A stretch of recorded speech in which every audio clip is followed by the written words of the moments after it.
இது வந்து பட்டை, கடுகு, சீரகம், பருப்பு, மிளகு, அப்புறம் வந்து மிச்சர், அப்புறம் வந்து பூண்டு, சுச்சி, வந்து வாட்சி.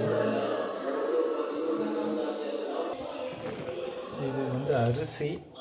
அப்படியே வந்தோம்னா தேங்காய். இது வந்து பப்பாளி பழத்தோட விதை சும்மா வச்சுருக்கோம். இது வந்து ஸ்பீக்கர், கார் ஸ்பீக்கர்.